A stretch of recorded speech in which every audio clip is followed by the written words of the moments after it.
بسم اللہ الرحمن الرحیم۔ السلام علیکم ناظرین، براق ڈیجیٹل کی پوڈ کاسٹ کے ساتھ میں ہوں آپ کی میزبان شمالہ چودھری۔ خوش آمدید کہتے ہیں آپ کو ایک نئی پوڈ کاسٹ میں۔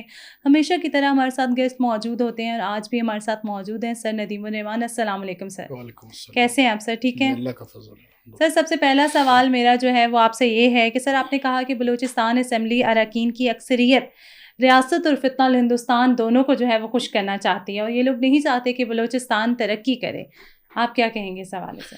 جی ہاں، یہ تو ایک واضح سی بات ہے، اور جن لوگوں کا تعلق بلوچستان سے ہے وہ اس بات کو بخوبی جانتے ہیں کہ یہ جو ایک بیماری ہے نا خوف کی وہاں، ایسے اور جو دانستہ یا نادانستہ طور پہ جو دہشت گردی ہے بلوچستان کے اندر، وہ خوف اور ان کا یہ جو رویہ ہے جو لوگ بلوچستان اسمبلی میں براجمان ہیں وہ بالواسطہ یا بلا واسطہ اس دہشت گردی کو فروغ دینے کے لیے یا اس کو سپورٹ کرنے کے لیے جو رویہ انہوں نے اپنا رکھا ہے، اس کی وجہ سے بھی بہت ساری خرابیاں بلوچستان میں موجود ہیں۔ ایسے اگر وہ کھل کر اس کی مذمت کریں، اس کے خلاف وہ عملی میدان میں کام کریں، تو شاید یہ دن نہ دیکھنے پڑتے جو حالات اس وقت بلوچستان میں ہیں۔ اگر بلوچستان کی جو سیاسی پارٹیاں ہیں، بالخصوص جو قوم پرستی کا لبادہ اوڑھ کر پاکستان کے آئین کی بات کرتے ہیں، پاکستان میں جمہوریت کی بات کرتے ہیں، لیکن پس پردہ ان کا جو کردار ہے وہ بھیڑیے کا کردار ہے۔ وہ بظاہر تو بھیڑ کی کال میں نظر آتے ہیں، آپ کو مسیحا بننے کی کوشش کرتے ہیں، لیکن پس پردہ ان کا جو کردار ہے وہ بالکل ایک دشمنوں والا کردار ہے کہ جو مسلسل وہ ادا کر رہے ہیں۔ اگر وہ اپنے اس رویے سے باز آ جائیں اور وہ کھل کر ایک کشتی کے سوار بن جائیں تو یقیناً بلوچستان کے حالات میں کافی بہتری آ سکتی ہے۔ آپ کیا سمجھتے ہیں کہ کچھ سیاسی چہرے جو ہیں وہ پارلیمنٹ میں موجود ہیں جو دہشت گردی کو سپورٹ کر رہے ہیں؟ اگر آپ کسی کا نام لینا چاہیں تو۔ بہت سارے ایسے لوگ ہیں، نام لینا مناسب نہیں ہے۔ آپ ان کی اگر آپ ہمارے ادارے ان کو جانتے ہیں، ہمارے لوگ ان کو جانتے ہیں، بہت سارے ایسے لوگ ہیں۔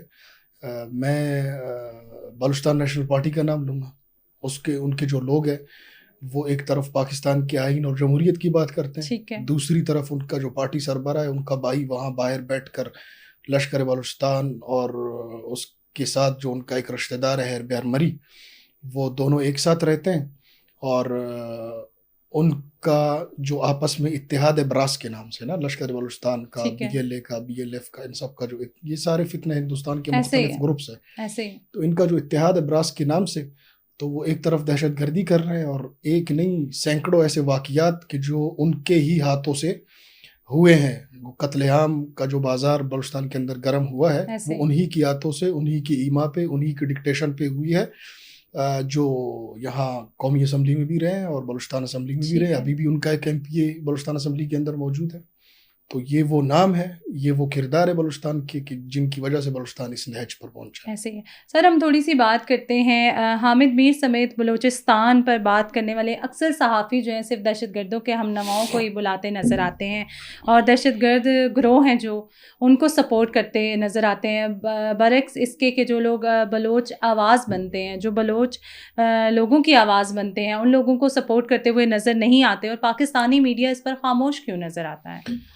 اس پہ کل بھی ایک پروگرام میں میں نے تفصیل کے ساتھ بات کی ہے کہ یہ ایک بہت بڑی بدقسمتی ہے۔ یہاں وفاق اور بلوچستان کے بیچ جو گیپ ہے اس کی ایک بہت بڑی وجہ ہمارا یہاں مین اسٹریم میڈیا ہے، یہاں کی ہماری جو الیکٹرانک میڈیا اور جو ٹرینڈ سیٹ کرتے ہیں، جن کا ایک بہت بڑا رول ہے، وہ اکثر بیشتر شروع دن سے انہوں نے ان کرداروں کو کوریج دی ہے، ان کرداروں کو بہت زیادہ اچالا ہے کہ جن کرداروں کا شروع دن سے پاکستان کے حوالے سے جو موقف ہے وہ منفی رہا ہے، اور جنہوں نے ایک مضبوط بیانیہ پاکستان کے خلاف کھڑا کرنے میں ایک بہت بڑا اپنا کردار ادا کیا ہے۔ ان کے اسٹوڈنٹ آرگنائزیشنز، ان کے عسکری ونگز، ان کا اپنا کردار اور ان کی اپنی تقریریں، براہ راست کے جو قتل عام کے فتوے انہوں نے دیے، براہ راست انہوں نے یہاں تک کہا کہ پاکستان کے خلاف اگر ہمیں ابلیس بھی سپورٹ کرے، ہندوستان تو اپنی جگہ، اگر ابلیس شیطان بھی ہمیں پاکستان کے خلاف سپورٹ کرے تو ہم اس کی مدد لینے کے لیے تیار ہیں۔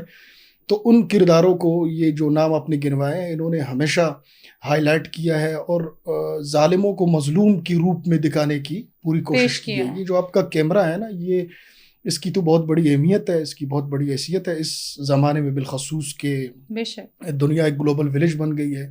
تو اس دور میں ان کا وہی پرانا کردار، انہوں نے رویہ اپنا وہی آج تک جاری رکھا ہوا ہے، جس کی ہم مذمت بھی کرتے ہیں اور جس کے خلاف کام کرنے کی ضرورت بھی ہے. اور ہمارے لوگوں کو، ہمارے جو ذمہ داران ہیں، ہمارے جو ادارے ہیں، ان کو چاہیے کہ وہ جو پاکستان کے الیکٹرانک میڈیا ہے یہاں، جنہوں نے ہمیشہ بلوچستان کے حوالے سے ایک منفی کردار ادا کیا ہے یا وہ ہمیشہ نیگیٹو چیزوں کو اچھالتے رہے بلوچستان کے حوالے سے، تو ان کو ان کا قبلہ درست کرنے کی بھی ضرورت ہے. ان کو یہ بتانے کی بھی ضرورت ہے کہ بلوچستان میں کون پاکستان کا خیر خواہ ہے، کون پاکستان کا بدخواہ ہے.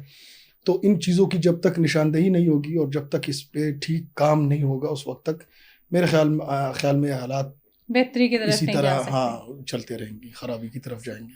سر ہم تھوڑی سی بات کرتے ہیں کہ کیا وجہ ہے کہ بلوچ یکجہتی کمیٹی جو ہے جن افراد کو لاپتہ قرار دیتی ہے، ان کا تانا بانا بعد میں جو ہے BLA کے لوگوں سے جا ملتا ہے، دہشت گردوں سے جا ملتا ہے؟